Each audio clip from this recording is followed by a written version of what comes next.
Hello, everyone. A very warm welcome to another exciting episode of Psychology Talks, where we explore human side of leadership, performance, and what truly drives success in today's complex world. And today's conversation is about challenging a belief that many of us have, because we've been conditioned to accept that when the things go wrong in organization, it's the people. But today we're going to discuss that what if the people are already working very well and it's the system that is holding them back, and we discuss the psychology and neuroscience of how these mechanism works. And we are so honored to be joined today by Miss Hanna Bauer. She's the founder and CEO of Heartnomics, a seasoned leadership strategist with nearly 3 decades of experience serving as CEO, board chair, and executive director. She brings a rare combination of real world execution, system thinking, and human centered leadership. But her perspective was shaped by her experience that she has gone through her personal journey with severe heart disease and life-changing procedure that taught her powerful lessons of life. So, anyways, without further ado, let's dive in and start the conversation. So, first of all, thank you so much for joining us today, Hannah. Oh my goodness, it's such a pleasure to be here with you, Embry. A true honor. I'm super excited. I remember still the time that we connected and Yeah. it just went on. We found so many opportunities. So I am super excited to have this conversation with you. Thank you so much. Likewise, I was so much looking forward to this conversation because, as you know, this is my favorite topic. So I know that we can have fun and we can enjoy our conversation, and I'm sure that our audience will also learn a lot from this. So I gave a very very brief introduction about you, but let's educate ourselves with like how you started your journey, what were your experiences, and how it all shaped you to start this heartnomics Hmm. and what it is about this. Okay. Yeah, well, thanks for asking. I do get asked this question, and bottom line is it wasn't started by inspiration. It was really started by desperation, and it was really a desperation of like living, survival, breathing. I think at every opportunity in my life, even if, as a business owner, when I was trying to keep my business alive and make sure money was coming, as a individual, as a young kid, just trying to breathe, and even in life, just life gets hard trying to figure it out in those parts. I go back to the very beginning in the foundation when I was diagnosed at the age of 4. Now, I didn't understand it. I was a kid. But I was diagnosed with a terminal condition, a form of heart disease where my heart would go super fast with tachycardia, but also would go irregular. So it meant it would go also arrhythmic. And those were unexpected episodes. It wasn't like, oh, okay, if I did this morning, then this may happen, kind of like you kind of like, oh, I know this is going to impact me, but I'm just going to do it anyways. It wasn't like that. There wasn't really like, it could have been a sneeze. It could have been me sleeping. It could have been like just make one wrong turn. And suddenly, boop, Oh, my heart would go oh, into like, yeah, into those dangerous rhythms of oh. 200, 220, and it wouldn't stop. It would go for maybe, it could be hours, it could be days, and its Oh. worst cases, it were weeks. So you can imagine it's like if you're in a treadmill or if you've been running Mhm. and your Mhm. heart rate is fast. By the full day where you're not stopping, you feel exhausted. By day two, I mean, you're really basically Mhm. almost immobile because you can't breathe. So a lot of what I share now with leaders is actually being in those moments where uncertainty suddenly impacts you. And yes, it's really, we both face that heart racing, right? When you get scared or when you're out of breath or that part, and basically how I overcame that as far as managing it in my body while the opportunity came for a actual innovative surgery that saved my life. But there was the sustaining up to that point. But then even in learning for me how even that surgery came about was so impactful. um, Fast forward at the age of 14 in 1992, there was an opportunity to perform a never been done high risk cardiac surgery called an ablation. And this was an experiment among 3 hospitals here in Atlanta. And this is what gave birth to what now is the way that heart disease is treated, where no longer a lot of kids have to go through open heart surgery, and they can survive these, what some people may call even some of those flutters, some of the arrhythmia, the heart part. But what really impacted me was not then, of course, the fact that I had a chance to live, but 20 years later is when I got a call from the hospital because they were going to do a documentary on it. And that's when I really got the scoop on the story, like what happened. And this is where I heard what the doctor said when they asked them, what were you doing? What were you doing, with Hannah? What was it, the outcome? And then I remember just standing there and hearing him say, we were trying to keep her alive long enough for technology to catch up. And that was the moment that I would say is the birth of Hardnomics. That was the birth of my entire methodology, because I'm thinking, well, what kept me alive long enough in a moment of Yeah. no solution? Well, that was love. It was the love from my family, the love of the community, the love of the medical community, even to continue to give me hope in an area where there was really no hope at the time. There was no cure. But also, what was that technology? Yes, I know that it was innovative, but the technology also came in from learning from those failures. It was the Yeah. processes, it was the systems, it was the testing in a sense, and then going back to the board and doing that in real time, but at the same time, taking care of the very human that they're trying to save. So that to me is what Hardnomics is. Hardnomics is the economy of the heart. There is an ROI to the heart, doing heart work, not only hard work. Definitely is they go related. It is the love. It is all of the things that we require of our leaders, right? Empathy. We require them to have vision. We require them to have passion. We require them to do equip, delegate, develop. But at the same time, it's the excellence that we do it in, because we have to learn. And how do we learn? We learn through failure. So create environments where processes and systems exist, where we can catch those failures, where we can learn from those failures, and we can innovate. And I find leadership is the way that we combine both. Wow, I mean, it's like as I was listening to your story, and lots of questions were coming to my mind. That first of all, it's very rare disease. I've Yeah. never heard about it before. That someone who's going through these kind of like out of rhythm heart problem. Um, so the first question is that how did you actually survive this? I know that you mentioned that it's love or something, but of course, especially it would have strained your physical health or Yeah. at that time also, because it's not, because you can't maintain or you can't sustain such high heartbeat level for days. Right. You said that Right. like we can, like, let alone you say that for hours, like no one can actually survive that kind Yeah. of heart rate for hours, but you mentioned that you survived for like days or even weeks. So what were the strategies at that point in time? Yeah. Well, the first strategy was breathe. I had to learn to breathe, because and I think anybody who has gone through a fear or something, like that's the Mm, first thing, is like learning to catch your breath. yeah. We even call it catch your breath. Yes. When Okay. as a kid you're going through that, you don't really understand. I mean, 6 years old, I'm not understanding this. I just know how my body feels. And then it's also, like you said, it's rare. People don't see it in your face. Yeah. They think everything's fine. And suddenly you pass out. It's like, wait, what happened? So that was my experience. A lot of times it was being cautious. I had to learn to be very cautious. I would breathe. And even those times when I had times in between the episodes, I what I really learned was to take in the fullness of that moment, because I didn't know when I was going to have that moment again. Yeah. So it was like being in that full presence of that moment, of remembering the sounds, the people, things that surround it. As a kid, it was being in that presence that also sustained me through those hard ones. Obviously, being open. The As a kid, again, this is me as a child, right? Like I don't understand. Like, okay, now we're gonna do this part. We're gonna do that. Learning to rely. My grandmother was a big key for me.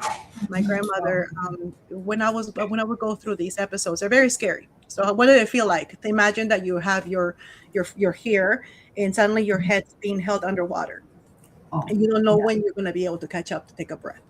That was how I lived, like many times. It was like feeling like my head was underwater, not being able to know that. So to Mhm. have the feeling, physical feeling of a hand of, Yeah. with me at that time, Mhm. understanding the physical and knowing that at that moment, she's going through it with me, Yeah. that helped me overcome a lot. So as a Mhm. kid, that's how went through it. Just even somebody holding my hand. There was nothing else Yeah. I could do. Just Yeah. hold my hand. And that went even through my teenage years. When I was a teenager, learning, being in a hospital bed can be very isolating. And of course, it got more technology, right? I mean, you have monitors and you have cords everywhere. So there was, a lot more that came from that. I had 2 heart attacks by the age of 10. Oh my. Yeah. Oh. So it's a very painful disease. The form that I had, very painful. Well, I remember when we first got to the United States, even like the doctors, there were times when, in order for them to check that I was indeed alive, is by putting a mirror under my nose Oh. to confirm that it popped up. So, Oh. like, that was a level. So as a kid trying to understand, like, I am alive. So the signs of living, and I started looking at that. I think that was the other part. How would I cope? How would I manage in times were really hard? It's in looking for those signs of life, signs that would remind me, connect me with those moments, and Mhm. people. Really, honestly, people, and a lot of prayer. I can't Yes. deny the whole power of prayer. We had a lot of people praying for us. There's a lot of big story about faith. Yeah. But it's old, and that's the thing. It's like, because I, again, as a kid, I'm going through it. I'm surviving, right? I can't even imagine what my mom went through. So I talk about from my part, but my mom, who was my advocate, Mhm. seeing all this, I learned even from that. So as long as my mom was advocating, I knew it was going to be okay. That was the other part. Yeah, I mean, you talk about lots of things that we can actually expand a little bit more on that. Especially you said that your grandmother was there, Yes. just holding someone's hand and Yes. just being there. It's it has such a deep impact when someone is going through challenging time. Not only like you've been going through the physical challenges, but I've seen like when I've actually provide counseling to people who've been going through severe depression or some mental anxiety or something. It's not just sometimes that I've learned that they don't need any advice or something. They just Yeah. need someone to be there. And because we Yeah. don't know that what past experience they had, Correct. and they know exactly that what needs to be done. But at that point in time, people actually feel so lonely, and Yeah. that's what actually makes the situation really worse. So if someone is there with them or with anybody, it's just like being there for some their moral support. It makes whole lot of difference. And as also you said that your mom was there, an advocate, and I think she is a great person. And then I think she was the one, because of, like, you're here and like sharing your story with us. It's just like giving that positive message, like Yeah. reinforcement that everything's going to be okay. It's a big thing, although these are very small lines, and like we have heard it like thousands of times. But when it happens in that moment, Yeah. if someone just says these things, it makes the entire, like, it makes a difference. It makes a whole lot of difference. So, and you're a living proof of that. Yeah. So I'm Yeah. so glad that you're sharing this with the world. And those people who are going through with such kind of experiences, they Mhm. know that they can overcome all these things. And it's not something that it's a rocket science that they cannot do it. Yes, it's difficult, it's very challenging, as you said, that especially like when people are thinking that you are not alive, and they are putting like the mirror under your nose to see that if it fogs up. So these kind of experience just tell us that how faith can actually bring back your life. So Absolutely. this is really really amazing that you shared today. So like coming, yeah, sorry, you were saying No, something. it's true. I think there's reality what you just said. I think the whole, sometimes we do feel isolated because we don't find people that understand. And I know even in a leader's way, a lot of times it feels like that. It might even feel lonely. It shouldn't be, right, but it really is not. But we do feel it like that. Yeah. As leaders, like nobody will understand. And you know what? It's okay. Yeah. because the same way we won't understand everything from somebody else. And I think that's even as my grandmother, as much as she loved me, she didn't completely understand the fullness, but she didn't have to in Yeah. order to be that force, that anchor for me. She just had to hold me and be there. That's it. Not really like there was no time to figure out understanding each other. I Yeah. was 6 years old. I was 8 years old. I wasn't gonna understand. She wasn't gonna understand me. Bottom line, I wasn't breathing. I just needed to breathe. And I just Yeah. needed someone there to be strong enough with me to go through it. And I believe Yeah. that's the story that we have right now with our organizations, with leadership, with our families, with the many Yeah. things that we go through. Yes, yes, absolutely, absolutely. And you've spoken about this as experiences that taught you to, that when system rules, rhythm, and everything Yes. downstreams, the struggles and something. So how did that insight, came into you, and it started to begin as, or you started to align with your working and with your leadership styles? Yeah, well, a couple of things. One is once I had my like go good card, right? Like once they were like, hey, you're normal, go live. It's like, Yeah, how? I really didn't even know how. And I would say there was even like a time of, where I'm well, like my heart's good. I'm not really having to face all this stuff, but yet I didn't know what it was like to be well. Like I didn't know how to live with that. I was like, is something going to happen? Or I need somebody to tell me I'm okay, or I need somebody to validate it. Indeed, I'm not okay. yeah, Either one of, well, any one of those. So for me, it was I had to learn in a sense. I had to learn my own humanity. I had yeah, to learn to be human. I had to learn to understand that there's pain is normal. It's not a bad thing. There's it's part of that. Feeling good is also normal.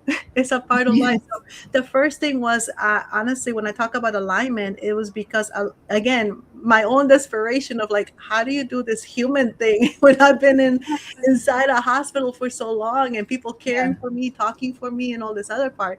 So I realized that there were things that I had to learn about my environment and about myself, so that I realized what being well was and being well with being well, mm, and moving along. So that's where the whole concept, I would say, for alignment came for me. yeah, Later on, as a leader, hey, you involve more people. Humans hang out with yeah, other humans. Well, yeah, anytime you bring in another human, you're expanding complexity because we're all yes, different. We all talk different. We have different perspectives. We have different passions. We have all these different parts. So how do you do life with people that may not have the same passions, with people that they may not have the same way as you, may not yeah, look like you, do not have the background that you have. So that complexity for me, I was like both mesmerized, overwhelmed by it, but also was mhm, very curious. And mhm, that curiosity is what came the whole part of like, well, can I learn this? And that's where my psychology degree came in. That's where yeah, my disc certifications came in. And again, it was because I was trying to even learn how do we communicate? How do we do that part? And that's where the systems started happening. Now, did I learn and everything was great for that? No, I failed a lot. And I had to come face to face with my failures. Um, yeah, I would even say, like, even in my heart disease, I didn't talk about it for about good almost 20 years until basically the hospital called me oh, and I'm like, oh, that's a big deal. mm, Like, well, what happened? Why would somebody care? yeah, Um, and then that's when I realized how my relationship with failure was not a good relationship. So mhm, that's also where hardnomics came in. I had to get a healthy relationship with failure and had a way to not only face it, manage it, but really learn from it. So mm. I found that when I went back into my own heart story to get that healthy relationship. Wow, what a brilliant insight! And you actually said it so brilliantly that it's many times we actually go through like challenges in our life, and we take the failure as an excuse to give up, right? Yes. Because we think that we can't go forward.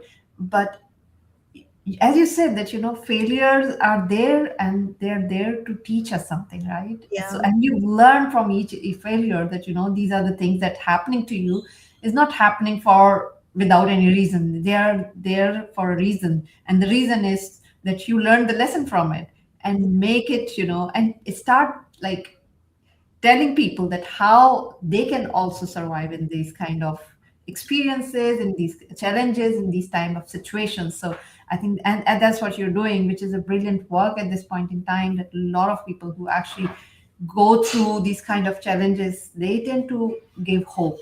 They Mm-hmm. see that, these failures are the end of the journey. But the thing is that they don't realize that this is the beginning of the journey, because I Yeah, think at every step we face so many challenges. And the challenges doesn't mean that we overcome all the time. Challenges mean sometimes we fail. I would say that most of the time we fail, and very few time we succeed. And but that success comes from all those failures that we go through during absolutely. that journey. So Yeah. that's exactly what happened. So let me tell you something on that one. Yeah. I actually realized how unhealthy my relationship was with failure Mhm. because, like I said, I had many things that failed. One of them, well, I had a heart cath that failed. I had the open heart surgery that failed.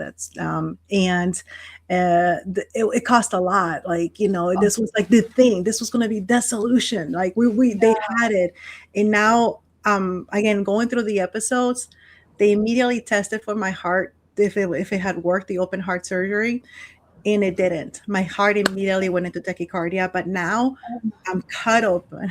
I've Oh, been sawed basically in half. I now have this permanent scar. I was 12. oh, So oh, now I'm entering as a teenage girl with a big scar, oh, not being able to twist right, move right. It was a oh, very painful recovery time. And still mhm. trying to go to school and not feel weird. I had to wear compression socks. I had to, like, just Oh, not very nice things. And I remember that made such an impression on me for years that every time I would see that scar, it just reminded me of that failure. It's kind of like a waste. Even yeah, after I was well, I had this thought of it was a waste. And then because also, you know what? There were some people that weren't nice about it. Some people will look at the yeah, scar and they're like, "Ooh, what's that? That's yeah, disgusting. That looks gross," especially kids, because they don't know. I mean, like, just yeah, don't know. You're like, it's like, what is that? You don't mind me asking, what is that? And I yeah. started taking on this identity of like, oh, let me hide it. Let me hold this part. Let me put some makeup on. Let me make sure everything's nothing's showing. Nobody can see the scar. And I did. It wasn't until I got a perspective change, and that came again over 25 years later, Oh, when it was actually my husband Jose who told me that he said that my scar was beautiful. It was actually the fact that in the scar that he saw, like, she has a story. It actually made him look beyond that. And it was the first time I started looking at it that my scar was not a failure. My scar was not a waste. My scar was actually part of the progress. It was because of this scar that the solution came about. If this scar hadn't happened, if this surgery had not happened, we would have never gotten to the innovative surgery where it did cause a solution. And what was that solution? When they did the documentary at the time back in 2015, it had saved 3,000 other kids at that point. So it wasn't a failure at all. The scar is not a failure. The failures are not a waste. They're part of the process. They're part of coming up with that innovative solutions. But I needed to have a perspective change on what that was. And now it's what gives me the strength. Actually, I'm very proud of it. Like, hey, yeah. it's part of the story. Yeah, I mean, it takes, as you said, like it takes a lot of courage. Like you said, the 25 years Yeah. to actually accept that this is not a failure, and Mm-hmm. this is actually a part of your courage. This is a badge, or I would say this is a sign that you survived that. This is a sign that you've gone through it and you learn from this. It is something that we need to honor, these scars or these failures, that these are there to make us who we are today. So I think Yeah. that's something It's very proof. important. Do you know that everything's so good right now that even some of Yeah. my doctors, my general doctors, they don't believe I had a heart disease. I literally have to show my scar to prove, like, no, this happened. This Yeah. happened. Like, oh, I would have never thought that. I mean, that's a great miracle that it is. That's like the Yeah. other part. But sometimes, like, it's like it serves as proof. Like, okay, well then, let me hear what you have to say. Yes. Yes, definitely. So you actually also talk about that, especially in the workplace, and especially when the people are working, and it's not something that sometimes that you don't have a talented team. Mhm. Sometimes the system is not right. So Right. what do you think that what goes wrong? Why people are so much focused more on people and not fixing the system when they're seeing that it's they have the talented team, but it's they're not getting the outcome, they're not getting the results that they desire. So what I've come to find out is like there's almost like two types of organizations, right? I mean, there's organizations that are very much people centered, they're vision minded. They may even be like by the founder. Even there's like a movement. Like there's like this whole, not only like, hey, we want to be here investing our time, but they're emotionally invested even in the outcome or the daily activities of the organization. um, but they may not have the processes and systems in place to catch those opportunities. Then I see the other organizations that may be very rigid, very compliant, driven. They have a memo for everything. They have a process for everything. They have an SOP for all the stuff. They have the KPIs. They have all these measurements, and that rules over sometimes common sense, and then really serving the people, like allowing people to do their thing. So I come to see both. One is too so rigid that any change from the outside can easily start fracturing that. The other one that can feel so chaotic that we really don't know that we're getting ahead. Are we even getting ahead? Because we don't even see that. So what I come to find is that what we have to do again, you it just in again, just like in my heart, I could have had all the love around me, which I did. It didn't solve my problem. They had Yeah. to have a way, a scientific, a process, a technology to be able to go in there, learn what the problem is, try different solutions, fail, learn again, try different solutions, fail. They were all equally invested. They just did it differently. So that's where I see a lot of times we love is a start, hope is a catalyst for us to be able to find those solutions. But there has to be also a way, and it's just as much of a commitment in those processes and the systems. It doesn't mean that you're absent because you don't know what the system is. It doesn't mean that you're absent of the system. I Yeah. don't know every single system in my body. I do not have a cardiovascular, I have a nervous system, I have a skeletal system, right? Do I know how they all work? I don't know. But I'm a human, so I know those systems are there. Same thing with organizations. You may not know all the systems that are there, but they're there because every Yeah. organization has those same systems, right? We have the financial system, we have the technology systems, we have the leadership systems, we have the management systems, right? We have the way that we hire. So those systems are there. Doesn't mean that our inability to see it or really understand it, it means that there's the absence of it, just like the process. Yeah. Because we don't know the process doesn't mean that there's not a process. The process might be that it's in your head and somebody asks you the question. That's a process. How do you Yeah. do this? You just ask Anne Bream and she'll tell you. That's the process. So now it may not be written somewhere. It doesn't mean that Yeah. it's absent. So a lot of times that's what happens when we have people or they haven't taken the opportunity to take to really have the systematic view. What are the systems inside my organization, and also what are the processes that are part of that system? Like, for example, the cardiovascular system is heart is part of it, but it's not the only part of it, right? I mean, like you have different inside parts. You have like the ventricles, you have the chambers, you have the arteries, you have the veins, right? I mean, there's a whole part of circulatory system. So it's understanding that every organization has that. We all have subsystems. We have an internal customer that we are currently serving, and we have the external customer, how that external customer is impacted by our internal. So why do they fail? Because sometimes we're looking at how the customer experiences, how the customer experience, what is there, and we're failing to understand how that customer experience is even being served by our internal systems, our internal customer system. And do our leaders even know who their customer is?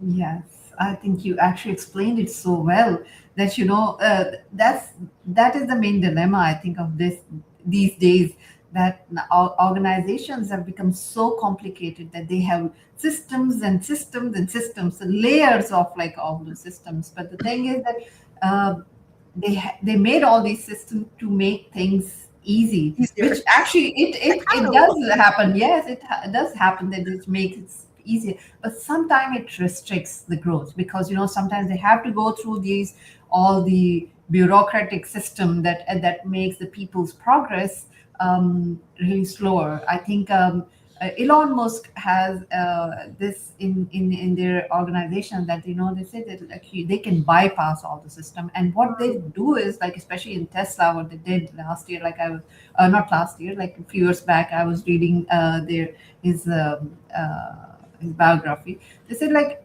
what they could achieve in Tesla in weeks, where what other automobile, like industries could have done, like taken 6 months or more than 6 months. It's just because they bypass all those systems, because sometimes when they see that it's more efficient, they don't need to follow through the same system. So I Right. think some, as you said, that somebody has to have a big picture, or like has a view, outside view, who can actually judge that what's going on.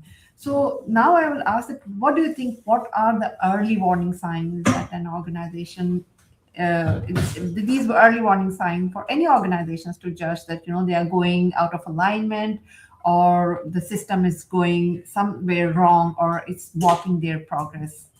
So there's a question I would say even before that, because I mean, like every organization has their mission and their vision, right? There's the purpose for why they're there. So either if it's like they're very human oriented, or even if there's their process and systems is oriented, it's understanding what their actual, how they actually operate, how does it serve the mission and the vision. You may have currently a culture that is not conducive to serve that mission and that vision. So I would start there. Is the culture that we have, is it yielding the result? Are we closer, as just big picture, like are we closer to that what we envision, organization to be able to bring forth? Are we any closer today? And if the answer is not, I do need to take a look at my culture, because nothing happens in an organization outside of culture. There's no decision, there's no hire, there's no product, there's nothing else that doesn't happen inside culture. You got to think about culture is not this nice to have, it is the organism, it is the organization. So I would say that would be the first thing, because where you feel the symptom? Well, if you're very much a process oriented culture, where that's what all that matters, you may think the symptom comes in that, hey, we're not being compliant. That the symptom might be that we don't have a process for that, and we don't have a system for that, and we already have all this over processing. We may think that we need to hire more people to write more processes instead of people that are implementing or integrating or actually do this stuff, right? So you have to think about that, because we could actually start developing or thinking, if we have a gap here, then we need to even add more to that, instead of like, wait a second, I actually need to take less of that because I need to put in my resources and my focus here. So for those organizations where maybe they're like, everybody's like, hey, everybody knows their place, so everything's in their head, and we just come together and it gets done, and Yeah, they want to scale, it may not happen. It may not happen, yeah, especially if you have something that happens unfortunate, right? Where before the entire knowledge of your system, of your process, of your organization may actually literally walk away when a person is no longer with you, either voluntary or involuntarily. So a company that is being led more like that may actually think it, and people, well, we need more time together, or we need more relationships. And in reality, they already get along great. They already, they can think together, they move together, they understand. But what's missing is the structure, so they somebody else, so that we can scale. Because when we're talking about multiplication and business systems, we're talking about something that's replicable, something that's that's repeatable, something that somebody else can do, so that we can then multiply. Because that's the whole purpose. We have to multiply. We have to be able to do things also in different environments. So what's missing there is, again, the one who's going to tell you what's the real stopping point is asking that question. Are we closer to our mission today than yeah, where we were yesterday? Are we, or that we were last year? And the question is, how do I know? If I don't know, that's the first place to look. If yeah. you don't know, your people likely don't know either. Yeah, absolutely. And I think you brought again a very good point here, that it's like finding out that what is the culture, how people are behaving, and if the people don't know. And then there's one thing that I've noticed these days, especially that is the economic situation is going on. So people, especially even if the culture is seem very right, there is a deep down fear that going on inside, that Mhm. because there's always a fear of losing a job, or a fear of, because nobody likes to actually lose a job, because of course Mhm. their life depends Right. on this, of everything, they have to pay the bills, they're lots of dependent on them. So there is, of course, there is a deep down fear going on. And if the culture is like that, that does not talk about it, or that does not give them an opportunity to share how they feel, it's kind of create a kind of fearful environment. So, Mhm. and even in the beginning you said that, I think your work is very much relevant to that, that as you said, that it's overcoming the fear, because you said that when Mhm. you were going through all those episodes of this heart racing conditions and something, and there was a fear, and it's like it's going to happen now, and there's a constant fear, but you overcome that. So what do you think that, especially in that culture nowadays, that is prevalent in most of the organization, the element of fear is very much evident. So Yeah. how leaders maintain this kind of fear, so they can the growth of the and the culture of the company, it like Mhm. enhances, and the people also grow and the company also grow. So there were a couple of things that you said in there, right? Because you also talked about, hey, everything may seem well, but there's this Yes. underlying Yes. feeling. Like I don't Absolutely. quite know, this fear, right? That may Yeah. not even be expressed. And that reminds me also, like I told you, when I was well, and Mhm. I didn't know it was well. And that Mhm. not knowing about, so what did that mean for me? How did that express? It wasn't only a feeling, it was the things I was not doing. It was the questions I wasn't asking. It wasn't the experiences I wasn't taking part of, because I didn't know if I was yet well enough to be Yeah. able to do that. And I think that's a big part also with having that fear, underlying fear, even if things are well, even if things are going well in your organization, there could be Yeah. an underlying part. What is happening is stifling your innovation, because when there's a part of fear that is Yeah. embedded somewhere in the culture, you won't have somebody asking those questions. You won't have like, oh, there's an opportunity to do this. Let me go do it. I Yeah. wasn't raising my hand right away. I was consistently hesitant because I had a track record. I mean, I wasn't making it up. you know, it was real. It was legit. But now I have a new reality. Yeah. I had to be okay with my new reality, and it was a good thing. It wasn't a bad thing. It was good. But I had to learn, and I think that's again goes back to the organization. The leaders have to know what that well looks like, right? Because the point is not only one is because we need awareness of, hey, Yeah. this is what good looks like, this is what well looks like, this is how we know we're winning. But the other part is so that we can do that, right? So that we can win, so that we can expand, so that we are able to, okay, we need to take a risk, because for anybody who's done a SWOT analysis, the strengths, weaknesses, Yeah. opportunities, and threats, you understand that you're going to have to go and do again. If we need leaders, because not because it's been done before, we need leaders because we've never been there, and we're entering a lot where we haven't been there. So we need to understand what are things that makes us well. How do we know, so that when we get into those other parts that we don't know, you know Yeah. on purpose, uncertain, that fear is not going to stifle the very ideas, solutions, questions that we need. Another one is when you are in a very rigid place, right? Those the very process systems where really a lot of it is being looked at. There's just an overall culture of fear, disguised in accountability, disguised in like this part, like, oh, we just have an accountable culture.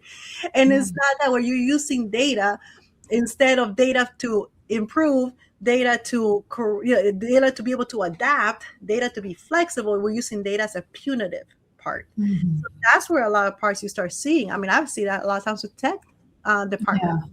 where they immediately Yeah. close the ticket, because that's what they're expected to do, right? Like they're measured on how fast, how quick a ticket can be closed. But so the fear is, I'm just going to close that, although it's not, again, and I'm going to put the burden on the customer to say that, what was wrong. And then I get another ticket and I close it, put the burden back on the customer. Well, it's impacting, in a sense, the customer experience, because Yeah. that is supporting we want to get through as many tickets as we can culture. Yeah. understanding that in the rigid, right? So being able to look at that, and the same thing with the people. Emotion is part of us, but it cannot be the way that we're making decisions all the time. There has to be Yeah. emotional with process. I mean, obviously, financial systems are very much emotional, right? We know that about the stock market.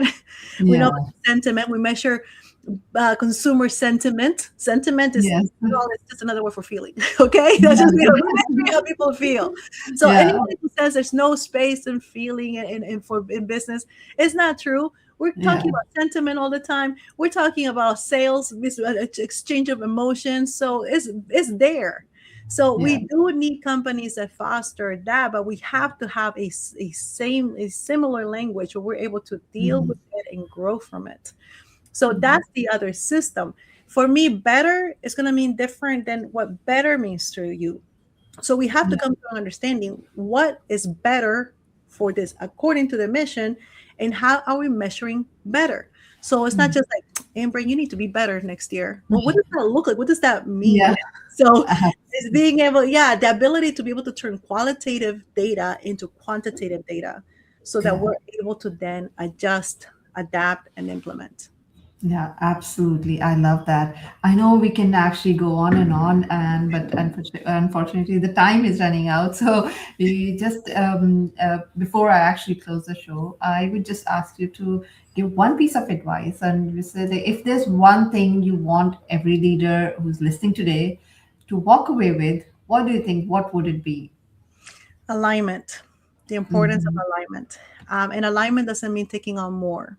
Honestly, alignment, when implemented, alignment really tells you what you need to have less of. And Yeah. that is one of the things that actually the cure to my heart. At the end of the day, what was the cure? The cure was to burn away spots. I had too much of a good thing. I had too much, too many notes in there where the electricity did not flow well. So in my case, my cure was to burn away. So there was a clear pathway. It's the same cure that I learned as an entrepreneur. It wasn't what more I could do. It was what less we could do so that we can be more together. And Yeah. it's the same way that I will continue to ask the leaders today. When we talk about alignment, it's not one more thing can you pick up. It's really one thing can you let go of so that you can go into the greatness and be the great leader that you have been made to be. Yeah, what a wonderful advice. I think it is something nowadays, what especially in this hustle culture, that you need to go this and you need to do this, especially with AI coming over. A Hmm. lot of people are into lots of things because the thing is that now AI, what I have seen, especially because you brought such a good point here, that with AI, a lot of people are actually not taking help of the human. And instead of like not taking help of the human, they are doing all the things on their own Yep. because, of course, because AI is there to help them. No matter, I mean, no wonder that it's there to help out and it's there to do things very quickly as well. But it doesn't mean that you have to do everything on your own. You can hire someone who can do the AI also, Yes. so you can actually focus more on something. It's Yes. not more about, it's not about, like as you said, it's not about like doing things more. It's like taking out from your, from your list and focus on things that really matter. So I love that advice. Thank you so much. Oh, you're welcome. And yeah, and just tell us that how, people who are listening today, either like through live or through recording, what is the best way to reach out to you? Oh, absolutely. Well, you can find me on LinkedIn because I know we have a LinkedIn Live. So look for me Yeah, and Hanna as Hanna Bauer. I also yeah, might check out my website, heartnomics.com. And I do okay, have a alignment assessment there that's complimentary for those of you that are interested to be more, to lead with heart. oh, that's a generous offer for all those who are listening. So please go check out the website that is going on the the above this screen is the ticker. And I have already shared on the LinkedIn, but those who are watching on, I think, YouTube and the Facebook, I'll just put it on the comment. So, anyways, thank you so much for joining and sharing your courageous journey with us. It's really inspirational, and I feel that this is so much important to actually talk about these type of topics and these, and it's Yeah. people like you I think they give hope to lots of people who are going through such challenges. So, thank you for sharing your journey. Thank you for sharing your courage. You are an inspiration. So, thank you so Oh, much. Thank appreciate you. it. Thank you, Ambry. Thank you. Thank you. Thank you. And those who are listening, thanks for joining. And please, if you have subscribed my channel, then please do the that keep checking out. And if you have not, so please subscribe my channel. So, anyways, thank you so much, and hope to see you next week.